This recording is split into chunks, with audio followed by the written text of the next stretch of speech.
ये देखिए, मैं एक्सेलेरेटर पेडल को पूरा दबा के रखा हूँ, लेकिन जो स्पीड है वो 80 से 50 किलोमीटर प्रति घंटा तक सीमित हो गई है। So good morning friends.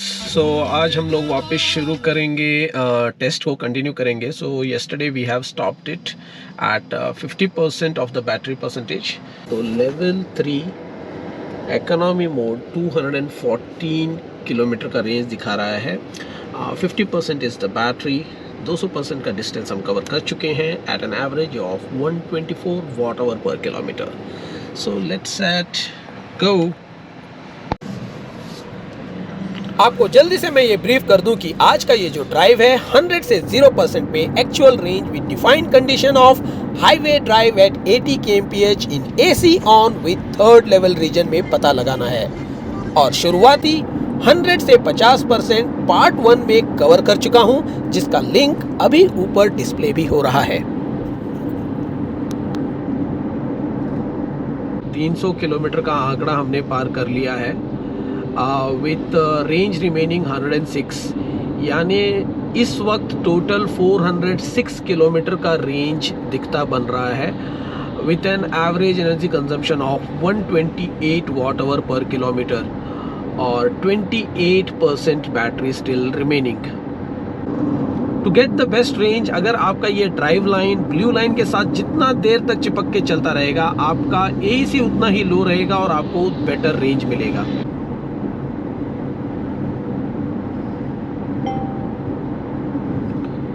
ये देखिए, जैसे ही मैं 10% पे आया हूँ, चार्जिंग सिस्टम बैटरी लो का सिंबल ऑन हो गया है एंड EV सिस्टम ने इस वक्त लिम्प मोड ऑन कर दिया है। एंड ऑन अ हाईवे जब मैं 80 kmph पे चला रहा हूँ, लिम्प मोड ऑन हो चुका है। ये देखिए, मैं एक्सेलेरेटर पेडल को पूरा दबा के रखा हूँ, लेकिन जो स्पीड है वो 80 से 50 किलोमीटर प्रति घंटा तक सीमित हो गई है। So if you look into the driver information system, 372 kilometre का मैंने डिस्टेंस कवर किया है और इस वक्त जो मेरा रेंज है वो डिस्प्ले होना बंद हो चुका है लिम्प मोड में। और हाईवे में 50 किलोमीटर स्पीड पे चलाना, it's a very very risky. 10% का बैटरी अभी भी बचा हुआ है। मेरे को ये नहीं मालूम है कि ये 10% बैटरी में क्यों इस स्पीड लिमिट को 50 तक कर दिया गया है। It would have given a choice to the customer, let him drive till wherever he want. लेकिन इस तरह से स्पीड को कट ऑफ कर देना रियली हाईवे में बहुत ही रिस्की है। मैं एक्सेलेरेटर पेडल को पूरा ही दबा चुका हूँ और अगर हिस्टोग्राम देखेंगे, ये ब्लू लाइन को बिल्कुल पूरे थ्रॉटल में भी ये मुझे पावर नहीं दे रहा है। आप ये ड्राइव लाइन पे देखिए, जो ग्रीन कलर का जो स्पॉट आपको दिख रहा है, बस उतना ही पावर मुझे मिल रहा है इस 10% लेवल 3 चार्ज में। My sincere request will be, please don't consider this 10% battery when you are driving on a highway. City में चल जाएगा, बट हाईवे में ये बहुत रिस्की है। मैंने Citroen E-C3 के ऊपर एक वीडियो बनाया था जिसमें मैंने कहा था कि भाई, इन्होंने जो रेंज डिक्लेयर किया है ना, उससे ज़्यादा का रेंज मुझे मिल रहा है। और मुझे ताजुब जब इस बात की हुई थी कि जब उनका लिम्प मोड होने पर भी उन्होंने स्पीड रेस्ट्रिक्ट नहीं किया था। अगर आपने वो वीडियो नहीं देखा है तो मैं ऊपर लिंक में और डिस्क्रिप्शन में उसका लिंक दे दूंगा। Please go through that video, क्योंकि वो जो डेल्टा माइलेज मुझे मिल रहा है 80 के स्पीड में और 50 के स्पीड में, ज़्यादा से ज़्यादा 10 या 15 किलोमीटर का मुझे डिफरेंस मिलेगा। तो वैसे भी चार्जर्स मुझे 10 से 15 किलोमीटर में इतने फ्रीक्वेंटली आज के डेज में तो नहीं मिलने वाले हैं। तो फिर इस लॉजिक को रखकर क्या मिला? ये देखिए, लिम्प मोड में अगर हल्की सी जब चढ़ान भी आ रही है ना, वो 50 किलोमीटर का स्पीड भी जो था वो अब 45 पे आ गया है। तो आप वो सोचिए कि मैं सिंगल ड्राइवर के साथ हूँ, अगर ये गाड़ी कहीं लैडन कंडीशन में होती तो ये 45 किलोमीटर की स्पीड 30 किलोमीटर तक घट जानी थी। So that will be an really awkward situation. This यार बिल्कुल कछुए की जैसा चल रहा है। एक्सप्रेसवे में है ना, मैं मजाक बन के रह जाऊंगा। देखिए, एक बड़ी मज़ेदार बात मुझे यहाँ पता चली है। आपने वैसे ही स्पीड रेस्ट्रिक्ट कर दिया, यानी पावर का कोई लेना देना है नहीं।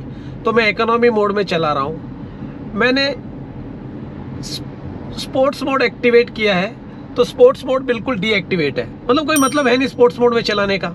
चलिए मान लिया स्पोर्ट्स मोड में कोई, अब मैं सिटी में डालता हूँ, सिटी ड्राइव मोड एक्टिवेटेड। अरे भाई आपने स्पोर्ट्स मोड को डीएक्टिवेट कर रखा है तो सिटी मोड को क्यों एक्टिवेट करके रखा हुआ है, जबकि कोई मतलब ही नहीं है।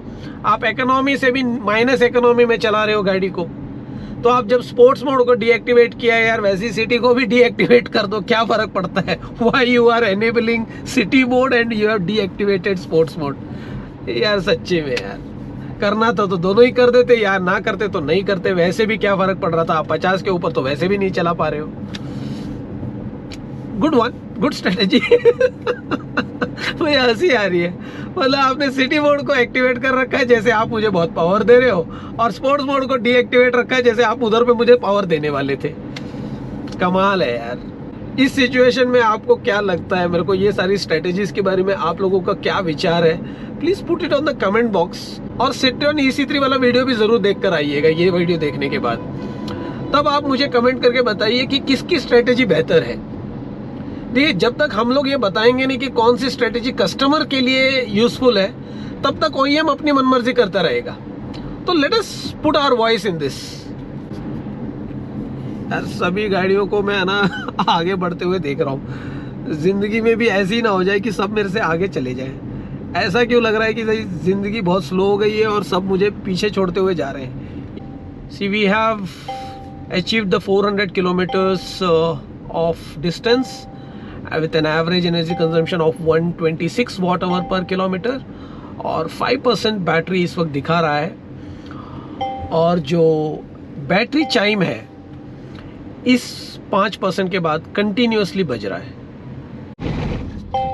So finally we have reached at 1%, और इस वक्त जो हमारा ड्राइवर इंफॉर्मेशन दिखा रहा है 417 at an average energy consumption of 125 watt hour per kilometre, और इसे 0% होने में मैं ज्यादा से ज्यादा 420 किलोमीटर कवर कर पाऊंगा। So with this I can able to conclude the final range what we have got in economy mode, third region, highway at 80 kmph is 420 kilometers. लेकिन मैं ये भी कहना चाहूंगा कि 80 के स्पीड में मैं सिर्फ 370 किलोमीटर ही चल पाया था, और बाकी के जो किलोमीटर्स हैं वो 50 किलोमीटर प्रति घंटे के स्पीड तक रेस्ट्रिक्टेड किया गया था। सो with this let me find out the charger, क्योंकि अब मुझे चार्जिंग ढूंढ लेना पड़ेगा, क्योंकि 0% होने के बाद ये गाड़ी बिल्कुल ही रुक जाती है, और मैं बिल्कुल नहीं चाहूंगा कि मैं उस ट्रबल में पड़ूं। अगर आपको ये मेरा वीडियो पसंद आए तो please like it and share it, और अगर कोई क्वेरीज है तो please put it in the comment box. I will definitely try to get back to you. Till then take care and happy driving.